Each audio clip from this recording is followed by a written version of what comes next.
guys, and welcome back to a shorter little episode of Federico Talks Watches. Now today, I just wanted to point out a watch I kind of fell in love with, and I'm really hoping to get sooner rather than later. But of course, before we get started, customary wristwatch check. Today, I'm wearing my trusty Seiko SKX. This has been in the watch box for way too long, and actually, looks like I gotta kind of size it a little bit. Well, maybe just because I'm in the air conditioning and my wrist hasn't swelled up yet. But the SKX, love it.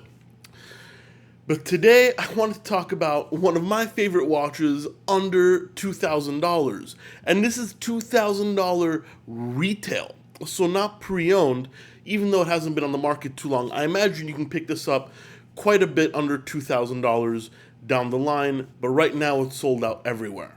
And the watch is the Longines Heritage 1945.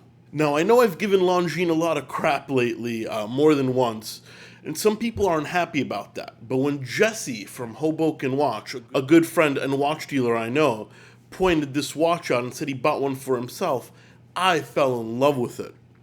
It's obviously a vintage remake by Longines, which they're no strangers to remakes, but it's done extremely tastefully. Full disclosure, I've never held this watch in my hand. I've only studied it in pictures, but man, I'm completely smitten with it. And I'm definitely gonna try and pick one up. It's a 40mm steel case that's proportioned excellently. Great lugs, and the bezel's a little thicker than usual to harken back to kind of the military style officer's watch this is modeled after.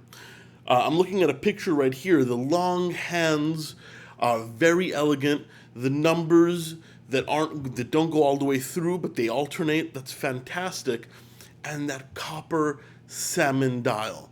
It's absolutely beautiful. I also love the strap choice on this, the kind of very popular nowadays, especially with the hipsters, distressed leather look. I think it tops this off wonderfully. And actually, Hodinkee did a great write-up on this watch as well. I've been consuming as much info on this piece as I can. Now, this watch does retail for $1,800, and for that price, you get an ETA 2895 movement, which is both good and not so great in my opinion, and I'll explain why.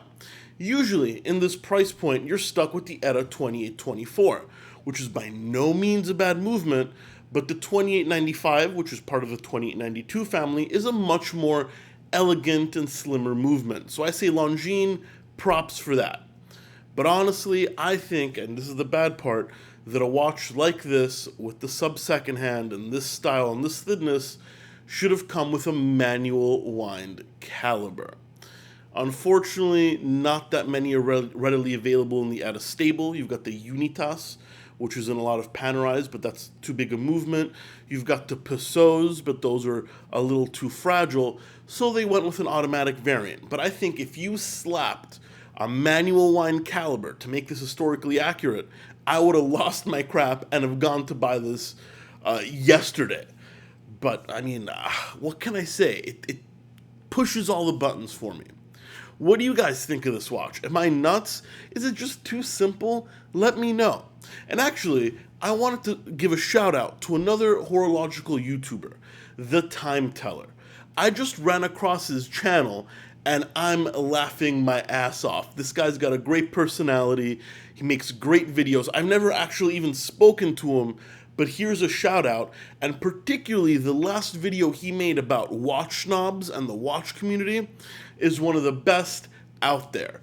Great advice. Everybody, as of right now, go subscribe to The Time Teller. We haven't spoken. There's no affiliation. I don't know the guy, but his content is top-notch from what I can tell right now. Anyway, guys, thank you for sticking around for another little episode of Federico Talks Watches. Please don't forget to like and subscribe if you enjoy the content. It really does help, and it ensures you don't miss any videos when they come out. Also, turn on the notifications. That's the little bell icon by the subscription so you really don't miss any episodes. Guys, thank you so much, and I'll catch you in the next one. Take care.